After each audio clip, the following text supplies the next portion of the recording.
Welcome to dream beam cartoons, जहां हर ख्वाब ज़मीन पर नहीं बल्कि दरख्तों के बीच सांस लेता है और हर राज अपना वक्त आने पर ही बोलता है। आज की कहानी है सफ़ेद वन का राज।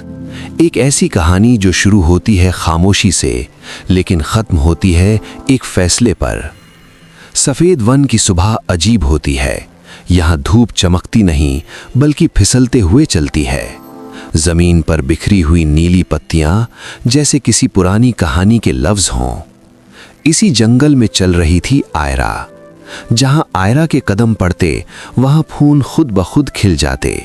परिंदे उसके इर्द गिर्द घूमते जैसे उसे पहचानते हों।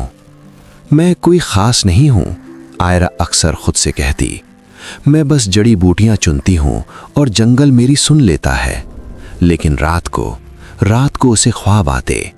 ऊंचे महल, लंबे कॉरिडोर और एक चेहरा बिल्कुल उसी जैसा।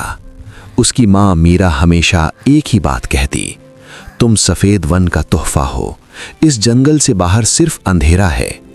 मगर फिर सवाल उठता, अगर मैं सिर्फ जंगल की हूँ तो मेरे ख्वाबों में महल क्यों? उस दिन आयरा ने एक नीला फूल छुआ तो पल भर में वो एक बड़ा सा सायादार दरख्त बन गया। उसके गले में पहनी नीली लॉकेट हल्की रोशनी बिखेरने लगी, जैसे कोई दूर से उसे बुला रहा हो। इसी वक्त शहर के महल में शहजादी ज़ारा ने एक और रात नींद के बगैर काटी।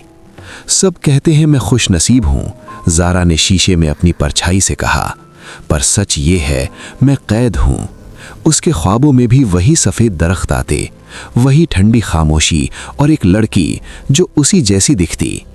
एक दिन महल के पुराने हिस्से में चलते हुए ज़ारा की नज़र एक तस्वीर पर पड़ी, एक नीली लॉकेट।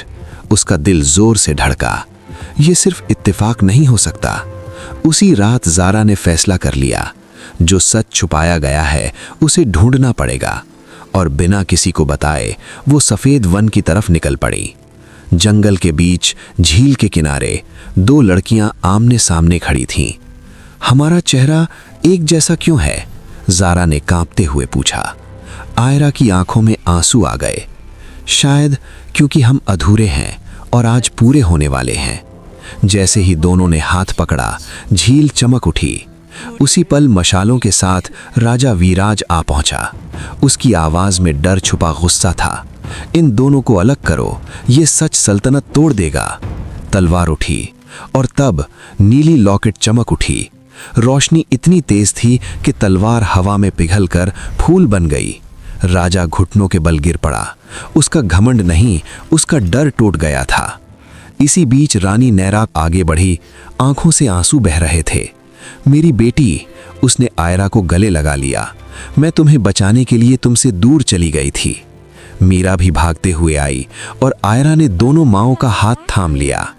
उस रात महल और जंगल के बीच एक नया रास्ता खुल गया। ज़ारा ने ताज संभाला और आयरा ने जंगल की हिफाजत। सच कभी मनहूस नहीं होता, आयरा ने कहा, बस उसे सुनने के लिए हिम्मत चाहिए होती है। और तब से चांद की खुशबू सफ़ेद वन में बस गई, जहां दो बहनें आज भी चांद से बातें करती हैं।